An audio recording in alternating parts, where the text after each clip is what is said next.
ખાતે સરસ્વતી સાધના યોજના હેઠળ સાયકલ વિતરણ કાર્યક્રમ યોજાયો દ્વારા કન્યા કેળવણીને પ્રોત્સાહન આપવાના હેતુસર વિવિધ જગ્યાઓ મળી છે, જેમાં સરસ્વતી સાધના યોજના હેઠળ ધોરણ 9માં અભ્યાસ કરતી કન્યાઓને સરકારશ્રી દ્વારા મફત સાયકલ આપવામાં આવતી હોય છે, જે અંતર્ગત મહાદેવિયા તાલીમી સોસાયટી ડભોઈ સંચાલિત મહાદેવિયા સાર્વજનિક હાઈસ્કૂલ ડભોઈ ખાતે વર્ષ 2023-24 દરમિયાન ધોરણ 9માં અભ્યાસ કરી હાલ ધોરણ 10માં અભ્યાસ કરતી કુલ 92 જેટલી સામાજિક શૈક્ષણિક રીતે પછાત તેમજ આર્થિક રીતે પછાત વર્ગની કન્યાઓને સાયકલ વિતરણનો કાર્યક્રમ યોજાયો, જેમાં મંડળના પ્રમુખ જનાબ હાજી ઇબ્રાહીમભાઈ મહુડાવાલા, મંત્રી જનાબ શબીરભાઈ દુર્વેશ, સહમંત્રી જનાબ હુસેનભાઈ પંચીગર તેમજ ખજાનચી અને ડભોઈ નગરપાલિકા સદસ્ય જનાબ નૂર મોહમ્મદ મહુડાવાલા વગેરે ખાસ ઉપસ્થિત રહ્યા હતા।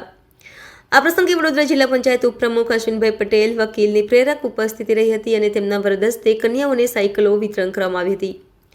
સાથે સાથે નગરપાલિકા સદસ્ય શીતલબેન પટેલ, સલીમભાઈ ઘાચી, શબીરભાઈ શેખ, વકીલ વગેરે ખાસ ઉપસ્થિત રહી કન્યાઓને પ્રોત્સાહન આપ્યું હતું। આ પ્રસંગે કન્યાઓમાં અને વાલીઓમાં ઉત્સાહ છવાયો હતો।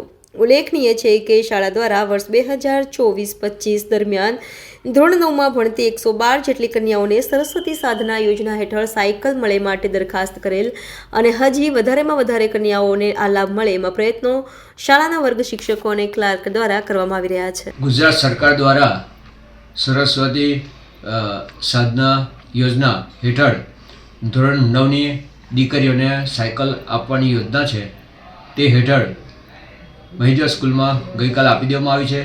તેમજ ડભોઈની જે બીજી માધ્યમિક શાળાઓ છે, પંડ્યા હાઈસ્કૂલ છે, દયારામ હાઈસ્કૂલ છે, નવપત હાઈસ્કૂલ છે, એ તમામ હાઈસ્કૂલમાં સાયકલો આપવામાં આવનાર છે। તેમજ આવતા વર્ષની પણ અત્યારે યાદી આપી દીધી છે, તેની પણ સાયકલો આપવામાં આવનાર છે, જેથી દીકરીઓને સ્કૂલે જવા આવવામાં તકલીફ ના પડે અને ઝડપી જઈ આવી શકે।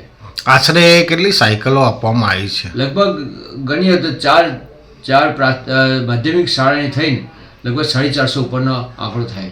અને કાલે મહાદેવિયામાં કેટલી આપવામાં આવી? લગભગ 92 જેટલી આપવામાં આવી।